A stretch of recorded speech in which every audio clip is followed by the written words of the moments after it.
Okay, we're gonna do a quick recording here. Sorry, the white balance. My room is kind of crazy. Anyway, this is just using a little Python application I've been building around some of the open AI APIs. Basically, what you're going to see here is it's push to talk right now, but you uses the text to speech, uses the it talks back to me, uses GPT vision, and essentially it's going to take whatever I say to it, and it's going to translate that into text. It's going to take a screenshot of my screen. It's going to combine all that up, pass it off to uh, OpenAI, um, process or whatever, get back some text, some audio. It's going to give me a little closed caption of the audio. It's going to talk to me out loud. It'll be able to talk to me about what it sees on my screen. It's not specific to like the application. It's like OS level at this point. It's just kind of looking at the screen with me. Um, Anything else? I don't know. I'm sure there's some other stuff I'll remember. So anyway, we'll go jump into it. My little configuration thing here is not quite finished. Like, doesn't have the ability. Like, I know it says there's a search API, but you can't. I kind of still have my own hard coded in there, but otherwise it's mostly done. Right? You can put your own OpenAI API key in there, and then it charges you instead of me. So that's a big win. Anyway, this is just my thing right now. So anyway, let's get started here. Just real quick demo. Um, Run it. And I thought like I would just use some like Google, some like default Google stuff here. So we can just start with it just by saying like, "Hey man, just wanted you to take a look at the spreadsheet with me. I wonder if you could tell what the difference in my starting balance and ending balance was."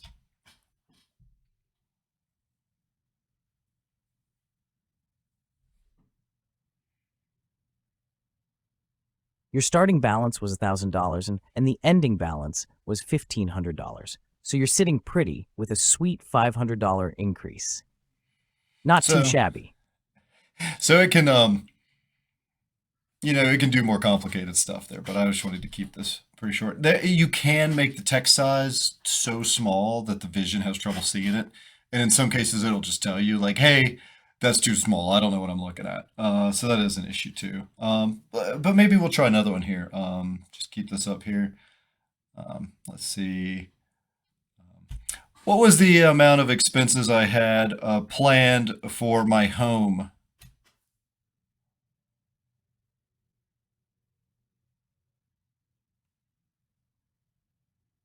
You plan $950 for home expenses, but it looks like you actually spent $1,000. A little over budget, but who's counting? All right, you can see that's correct. Down here, you can see the planned 950 and the actual.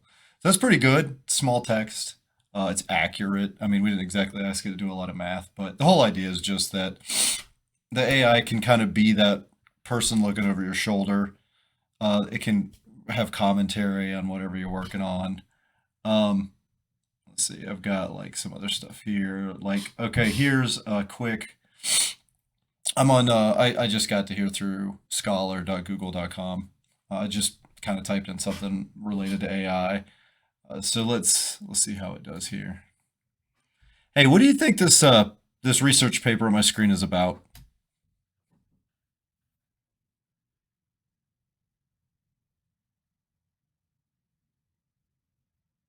Oh, diving into the world of creativity and circuits, are we?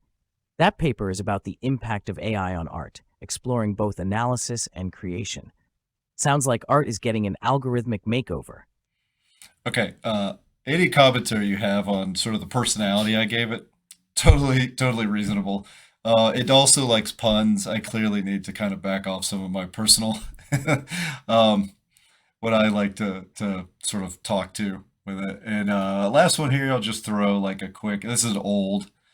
This is not up to date. This is 2022, I think. But I just grabbed something quick out of my Google Drive. I don't know now if it can actually.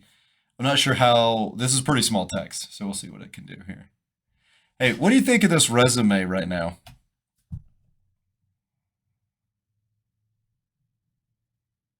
I just hope it doesn't say something I have to cut. Looks well organized with a sleek professional layout. Clearly, someone's got their ducks in a row. Just watch out for any typos or inconsistencies. Keep it up. Okay, that was pretty generic and it didn't talk about anything specific. Let me see if I can maybe get it to talk. Um, let's ask it just like a question. What year did I go to High Point University? See if it can tell. Again, this might be difficult for it. It's taking a minute. I don't know how many tokens I told it to use.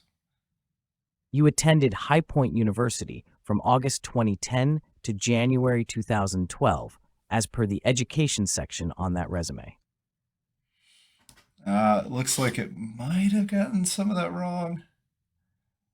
Not sure. I think maybe it was looking at this greenhouse fabric section here. Oh, that's what it was. It was sort of roping that in with the education. So that's actually, I could have planned that better. That's a good example of some of the limitations in its ability to like interpret what it's looking at. But anyway, I've got some other videos on here too of me playing like video games with it. It's really great because it can be like, oh, you should be going and doing this quest in this other area. It can kind of like talk to you and look at your quest log and tell you what to do next. Um, I've thought about using it for work and uploading some of the basics, like 4000.1 is like this giant FHA document, and I've uploaded it. But GPT video, or sorry, GPT Vision uh, doesn't quite work yet with. I mean, you can kind of make it work, but it doesn't quite work yet with custom GPTs. So the idea that I could like upload a bunch of files that it could quickly reference, Vision wasn't quite ready for that when I finished working on this in November. Well, when I kind of drifted off in getting ready for the holidays around November. But anyway, quick demo of how it works. Sorry about the white balance. Hope the audio is good, and I'll see you guys on my YouTube channel, I guess.